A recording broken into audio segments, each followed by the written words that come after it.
So ಮಾನವನ ಹೃದಯ ನಿಮಗೆ ತುಂಬ ಕಷ್ಟ ಆಗುತ್ತೆ. ಸೊ ಅದನ್ನು ನಾನು ಈಸಿಯಾಗಿ ಹೇಳ್ಕೊಡ್ತೀನಿ. ಫಸ್ಟು ಒಂದು ವಿ ಶೇಪಲ್ಲಿ ಗೆರೆ ಹಾಕ್ಕೊಳ್ಳಿ. ಅದರ ಆಪೋಸಿಟಲ್ಲೇ ಒಂದು ಸ್ಮಾಲ್ ವಿ ಶೇಪ್ ಹಾಕ್ಕೊಳ್ಳಿ. ನೆಕ್ಸ್ಟು ವೈ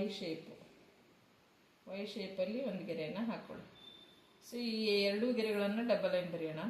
ಇಲ್ಲಿ 2 ಗೆರೆ ಹಾಕಿ, ಹಾಗೆ ಇಲ್ಲಿ 2 ಗೆರೆ ಹಾಕಿ, ಇಲ್ಲೂ ಕೂಡ 2 ಗೆರೆನ ಹಾಕ್ಕೊಂಡು ಈ ಗೆರೆನ ಕೆಳಗೆ ತೊಗೊಂಬಂದ್ರೆ ನಿಮಗೆ ಹೃದಯದ ರಕ್ತನಾಳಗಳ ಚಿತ್ರಕ್ಕೆ ಸರಿಯಾದ ರೀತಿಯಲ್ಲಿ ಬಂತು.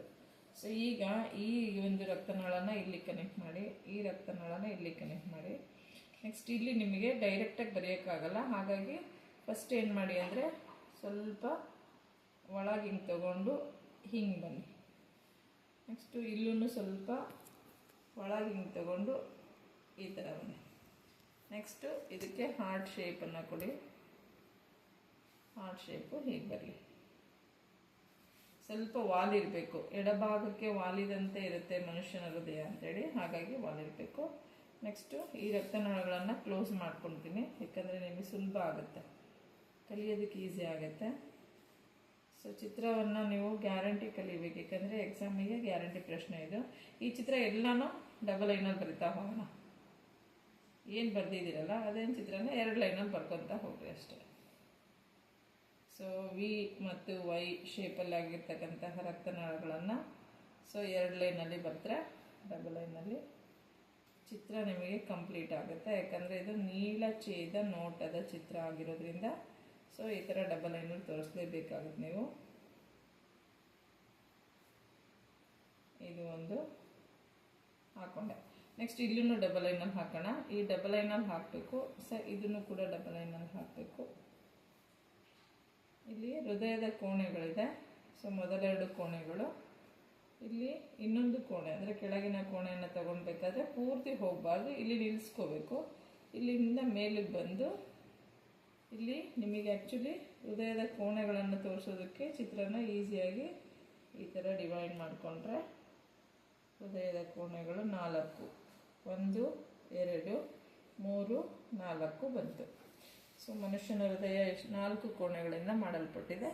ಎಡಭಾಗದ ಹೃತ್ಕರ್ಣ ಮತ್ತು ಎಡಭಾಗದ ಹೃತ್ಕುಕ್ಷಿಗಳನ್ನು ನೋಡ್ತೀವಿ. ಇಲ್ಲಿ ಹೃತ್ಕುಕ್ಷಿಯಿಂದ ನಿಮಗೆ ಒಂದು ಅಪಧಮನಿ ಹೋಗುತ್ತೆ, ಅದನ್ನು ಮಹಾ ಅಪಧಮನಿ ಅಂತ ಕರಿತೀವಿ. ಮಹಾ ಅಪಧಮನಿ ಅಂದರೆ ದೊಡ್ಡದಾಗಿರ್ತಕ್ಕಂಥ, ನೋಡಿ ನೆನ್ಪಿಟ್ಕೊಳ್ಳಿ, ರಕ್ತನಾಳಗಳಲ್ಲಿ 2 ವಿಧ. ಒಂದು ರಕ್ತನಾಳ ಹೃದಯಕ್ಕೆ ರಕ್ತವನ್ನು ಸಾಗಿಸುತ್ತೆ, ಇನ್ನೊಂದು ಹೃದಯದಿಂದ ದೇಹದ ಎಲ್ಲ ಭಾಗಕ್ಕೂ ಸಾಗಿಸುತ್ತೆ. ಹೃದಯಕ್ಕೆ ರಕ್ತನಾಳ ತರ್ತಕ್ಕಂಥವಕ್ಕೆ ಅಭಿಧಮನಿ ಅಂತ ಕರಿತೀವಿ.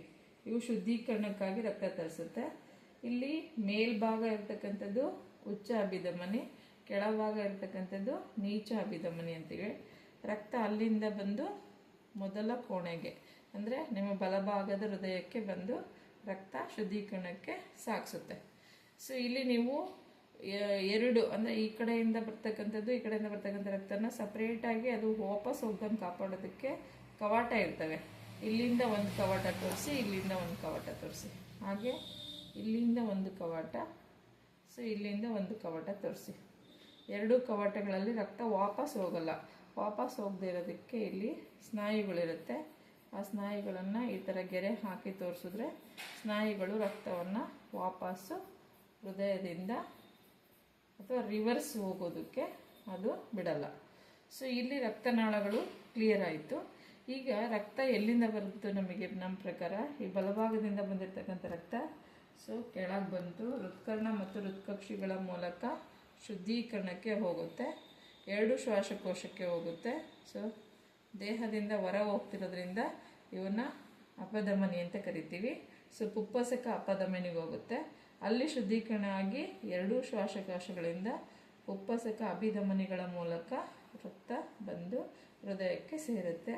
ಅಲ್ಲಿಂದ ಎಡಭಾಗದ ಹೃತ್ಕರ್ಣ ಹೃತ್ಕುಕ್ಷಿಗಳ ಮೂಲಕ ರಕ್ತ ದೇಹದ ಎಲ್ಲ ಭಾಗಕ್ಕೂ ಸಾಗಿಸುತ್ತೆ. ಅಂದರೆ ಪ್ರತಿಯೊಂದು ಭಾಗಕ್ಕೂ ಕೂಡ ಪೋಷಕಾಂಶಗಳನ್ನು, ಆಮ್ಲಜನಕವನ್ನು ಸಾಗಿಸೋದಕ್ಕೆ ಹೆಲ್ಪ್ ಮಾಡುತ್ತೆ. ಸೊ ಇದು ಈಸಿಯಾಗಿ ಚಿತ್ರವನ್ನು ನೀವು ಬರೆಯೋದನ್ನು ಕಲಿತ್ರೆ 100% ಎಕ್ಸಾಮಲ್ಲಿ ನಿಮಗೆ ಒಳ್ಳೆ ಮಾರ್ಕ್ಸ್ ಸಿಗುತ್ತೆ. ಸೊ ಈಸಿ ಇದೆ, 3D ಚಿತ್ರ ಚೆನ್ನಾಗಿ ಕಲ್ತ್ಕೊಳ್ಳಿ.